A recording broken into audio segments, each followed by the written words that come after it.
एक समय की बात है, गौतम बुद्ध के हजारों शिष्य उनके पास अध्ययन करने आते थे। गौतम बुद्ध से जब भी कोई चीज से ज्ञान प्राप्त कर लेता था तो उसे किसी दिशा में लोगों को जागरूक करने तथा शिक्षा देने के लिए भेज दिया करते थे। बुद्ध का एक शिष्य बुद्ध के आश्रम में लगभग 6 सालों से था। वह शिष्य महात्मा बुद्ध के पास आया और बुद्ध से कहा, मुझे यहां आए लगभग 6 साल हो गए हैं। मेरे बाद कितने शिष्य यहां पर आए थे, उनमें से सभी शिष्य को आपने ज्ञान देने के लिए किसी न किसी दिशा में भेज दिया, लेकिन मुझे अभी तक नहीं भेजा। आखिर ऐसा क्यों? क्या मुझे आपका ज्ञान प्राप्त नहीं हुआ है? बुद्ध मुस्कुराए और बोले, यह तो तुम्हें खुद ही समझना पड़ेगा कि मेरा ज्ञान तुम्हें प्राप्त हुआ है या नहीं। शिष्य बोला, हे बुद्ध, आपने इन 6 सालों में जो मुझे उपदेश दिया है वह मुझे सब याद है। आपकी बताई हुई एक एक बात मुझे सब याद है। आप कुछ भी मुझसे पूछ सकते हैं, मैं हर प्रश्न का उत्तर देने के लिए तैयार हूं। आप मुझे एक मौका तो दीजिए ताकि मैं किसी भी दिशा में जाकर लोगों को अपने ज्ञान के बारे में बता सकूं। इस पर बुद्ध ने बोला कि ज्ञान की बात को याद रखने से कोई फायदा नहीं जब तक तुम उस आदत को खुद नहीं अपनाओ। शिष्य ने कहा, जो भी हो, कृपया मुझे एक मौका जरूर दीजिए। आप मुझ पर भरोसा रखें, मैं सभी को अपने ज्ञान से प्रभावित कर सकता हूं। मैं लोगों को ऐसी बातें बता सकता हूं जिससे लोगों के जीवन में शांति आ जाएगी और वह अपना शांतिपूर्ण जीवन जी पाएंगे। तो फिर बुद्ध ने कहा, अभी तुम तैयार नहीं हो। जब तुम उसके लिए तैयार हो जाओगे तो फिर मैं तुम्हें खुद ही किसी दिशा में जाने के लिए बोल दूंगा। शिष्य ने कहा, क्या आपने मुझे इन 6 वर्षों में इतना भी ज्ञान नहीं दिया कि मैं किसी को प्रभावित ना कर पाऊं? बुद्ध ने कहा, ठीक है, तुम पूर्व दिशा में चले जाओ। वहां एक गांव मिलेगा, वहां से भिक्षा मांग कर लाना और अपने ज्ञान से लोगों की मदद करना। कल सुबह तुम वहां अकेले जाना और शाम में आकर मुझे बताना कि तुमने लोगों की सहायता कैसे की। शिष्य यह बात सुनकर बहुत खुश हुआ और आशीर्वाद लेकर चला गया। वो रात भर ज्ञान समेटता रहा और मन ही मन सोच रहा था कि मैं वहां ज्ञान का ऐसा छाप छोड़ूंगा कि वहां के लोगों के साथ बुद्ध भी मुझसे प्रभावित हो जाएंगे। सुबह उठकर वह महात्मा बुद्ध को प्रणाम करने गया। उन्हें प्रणाम कर वह पूर्व दिशा की तरफ निकल गया। शाम को जब वह वापस आया तो बुद्ध ने देखा कि शिष्य के माथे पर चोट लगी है और खून बह रहा है। बुद्ध ने उसे पट्टी की और पूछा, तुम्हें चोट कैसे लगी?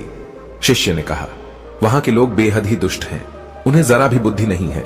मैं उस गांव में भिक्षा लेने गया पर किसी ने मुझे भिक्षा नहीं दी। सब मुझे वहां गालियां दे रहे थे। एक व्यक्ति ने भिक्षा तो दी थी लेकिन नीचे फेंक कर और कहा, इसे उठा लो। मैंने उन्हें काफी समझाया लेकिन मेरी बात सुनने को तैयार ही नहीं थे। उन्होंने मेरे साथ हाथापाई की जिससे मुझे चोट लग गई। बुद्ध, आप मुझे दूसरी जगह भेजिए जहां के लोगों में ज्ञान हो, वो इस तरह ना हो। बुद्ध शिष्य की बात सुनकर मुस्कुराए और बोले, अगर दूसरे गांव में भी ऐसे ही गांव के लोग होंगे तब तुम क्या करोगे? शिष्य ने कहा, हे बुद्ध, मैं ऐसे लोगों को कोई ज्ञान नहीं दे सकता। वह लोग अज्ञानी है, उन्हें कौन समझाए? बुद्ध ने कहा, वह लोग अज्ञानी नहीं बल्कि ज्ञानी है। उनके पास बहुत ज्ञान है परंतु उनके पास खुद का ज्ञान है। अब अगर तुम किसी दूसरे के ज्ञान को चोट पहुंचोगे तो वह कुछ तो कहेंगे ही। तुम्हें ऐसे लोग हर जगह मिलेंगे, तब तुम अपना ज्ञान उन्हें कैसे दोगे? बुद्ध ने कहा, आज तुम आराम करो, कल शाम को मेरे पास आना। शिष्य बुद्ध को प्रणाम करके चला गया। अगली शाम जब वह वापस बुद्ध के पास आया तब वहां बुद्ध के एक और शिष्य मौजूद थे। उनके हाथ में भी चोट लगी हुई थी। बुद्ध ने शिष्य के हाथ पर चोट देख उस पर पट्टी की और उससे पूछा, तुम्हें यह चोट कैसे लगी? शिष्य ने कहा, आपने पूर्व की ओर एक गांव में मुझे जाने के लिए कहा था तो वहीं मुझे चोट लगी। बुद्ध ने कहा, वहां तुम्हारे साथ क्या क्या हुआ, तुम मुझे बताओ। शिष्य ने कहा, वहां पर मैंने सबसे भिक्षा मांगी लेकिन किसी ने भी भिक्षा नहीं दी। एक व्यक्ति जिसने भिक्षा दी भी तो मुझे जमीन पर फेंक कर दी थी और कहा, उसे उठा लो। तो मैंने उसे उठाकर अपने झोले में रख लिया और मैंने उसे सफल होने का आशीर्वाद दिया। तब उस व्यक्ति ने मुझसे कहा, आप बड़े अजीब लगते हो, मैं आपका अपमान कर रहा हूं और आप मुझे आशीर्वाद दे रहे हो। तो मैंने उनसे कहा कि आप दानी हो, आपने मुझे दान दिया है इसलिए मैं आपको आशीर्वाद दे रहा हूं। फिर मैं वहां से आगे गया तो कुछ लोगों ने मुझे वहां से वापस जाने के लिए कहा।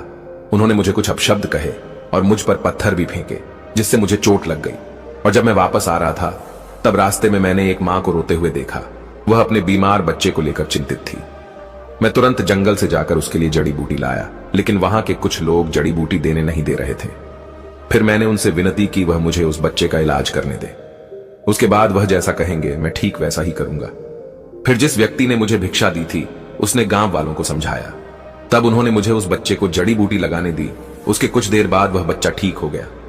फिर गांव के जिन लोगों ने मुझसे अभद्र व्यवहार किए थे उन्होंने मुझसे माफी मांगी और धन्यवाद कहा। फिर मैं वहां से वापस आ गया। हे बुद्ध, मेरी आपसे एक विनती है, उस गांव के लोग बहुत भोले भाले हैं, क्या मैं रोज उसी गांव में जाकर भिक्षा मांग सकता हूं? ये सभी बातें पहला शिष्य खड़ा होकर बड़े ध्यान से सुन रहा था। उसने यह सुनते ही बुद्ध के चरणों में गिरकर कहा, हे बुद्ध, मैं समझ गया हूं कि अभी मैं उस लायक नहीं हुआ हूं कि मैं दूसरों को ज्ञान दे सकूं। बुद्ध ने कहा, हमें बाहर वैसे ही लोग दिखाई देते हैं जैसे हम अंदर से होते हैं। जब तक स्वयं को नहीं बदल सकते तब तक किसी को नहीं बदल सकते हैं। खुद में बदलाव लाना ही जरूरी है। अपने आप में बदलाव लाकर ही इस दुनिया को आप जीत सकते हो। मैं आशा करता हूं इस कहानी से प्राप्त ज्ञान से अब आपके जीवन में सकारात्मक बदलाव जरूर आएगा।